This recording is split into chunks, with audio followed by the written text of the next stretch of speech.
Dito banda sa ilalim ng MAA flyover, ito yung patungong northbound, patungong Buhangin. Dito nakikita po natin na nakasemento na po yun dito banda, no? At dito naman yung side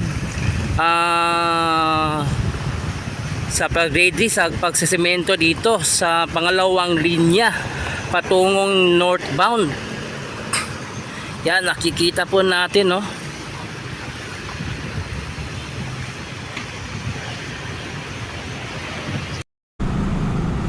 안녕하세요 여러분. 잘 지냈어요? 보고 싶어 행복해서 만나서 반갑습니다.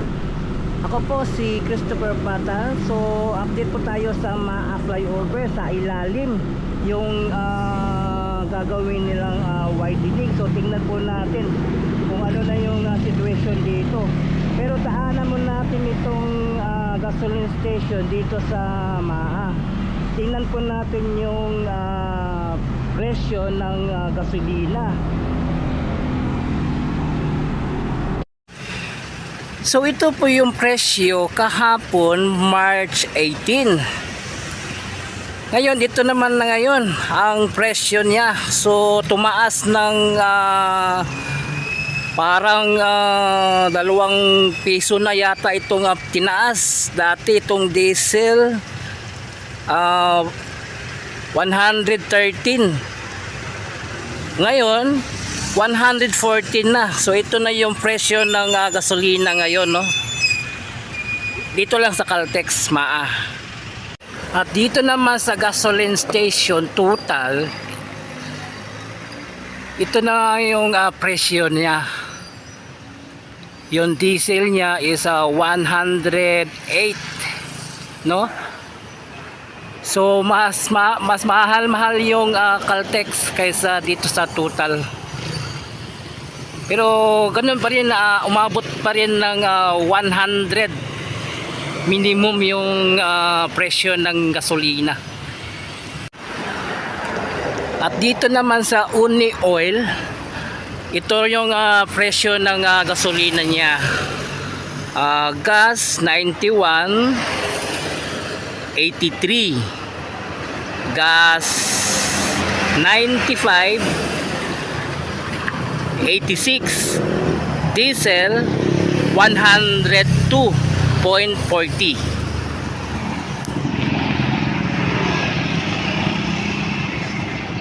Dito naman sa Sea Oil, ito naman yung presyo ng gasolina. 109.80 diesel.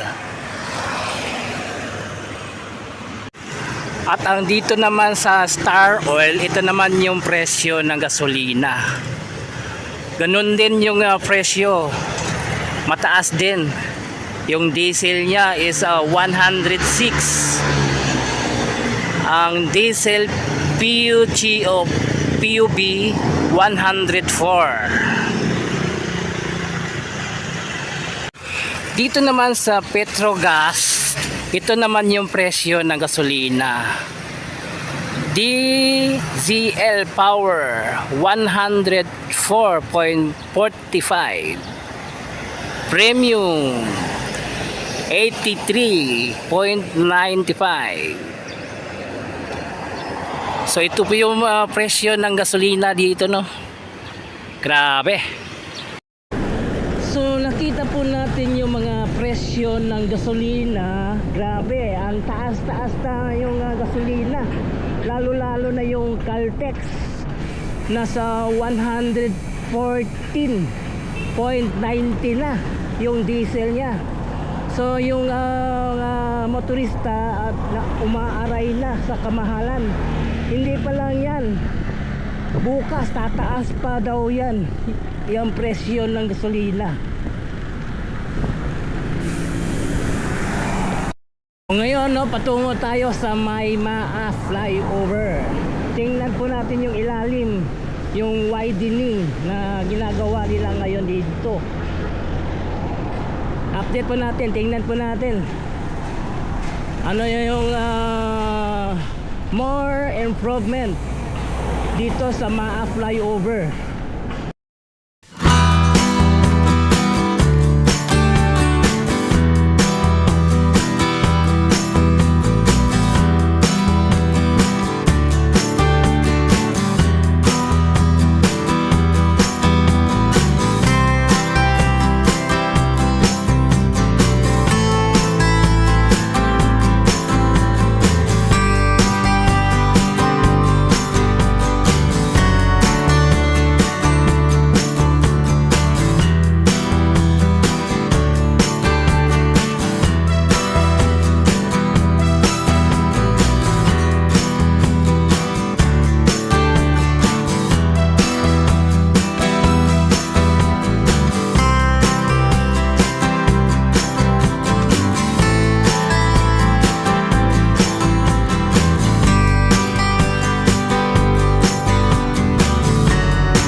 Dito banda sa ilalim ng MAA flyover, ito yung patungong northbound, patungong Buhangin.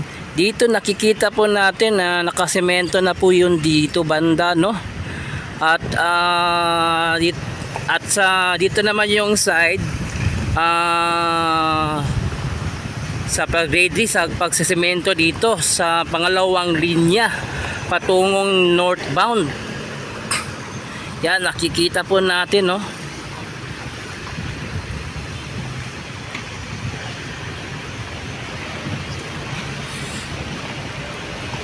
So ito naman yung center island dito, besides sa south northbound na area. Then yung center island nila hanggang dito, liliko sila doon banda. Yun, no, sa may unahan, no, liliko sila doon. So ito yung ginawa nila ngayon dito. So dito na parte yung liliko yung center island kasi malapit na sa letter T. Pwede na makasabit dito yung malalaking truck, no? So dito yung way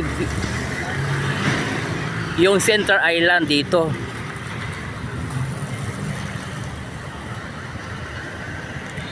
So dito na beside, no, ito yung patungong southbound, naka 2 lanes na po dito.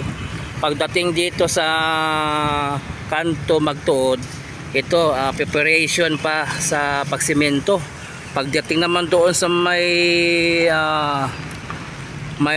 gas, naka 2 lanes na po doon, no.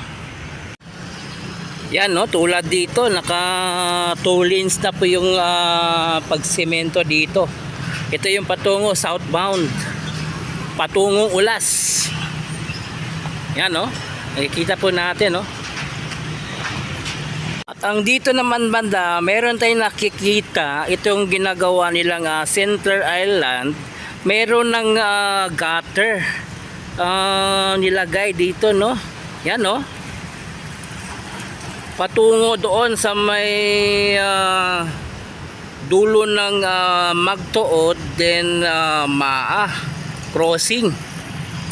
Yan, no. So meron ng gutter itong center island.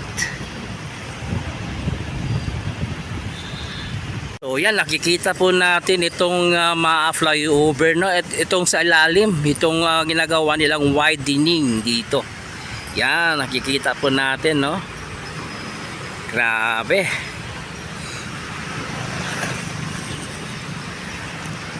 At dito na banda, meron tayong nakita na parang merong hukay dito, no? So bali parang dito ilalagay yung mga culvert. Yan, no, may hukay dito, may hukay yung culvert na nakastambay doon sa unahan. Yan, dito ilalagay yan.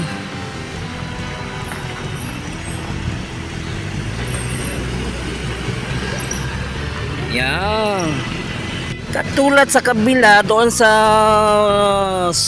northbound, ganito rin yung gagawin nila. Yung center island, liliko siya.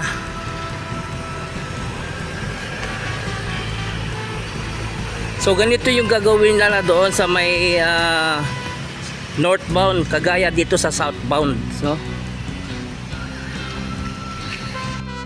So yun, nakita po natin yung improvement dito sa ilalim ng MAA flyover. Ito yung ginagawa nilang widening. So yun, hanggang dito lang yung update natin. Please subscribe to my channel, Chris Picor TV. I-follow po na nga akong Facebook page, Chris Picor FB. So thank you for watching. Kamsahamnida. Annyeong and God bless you all. Sarang!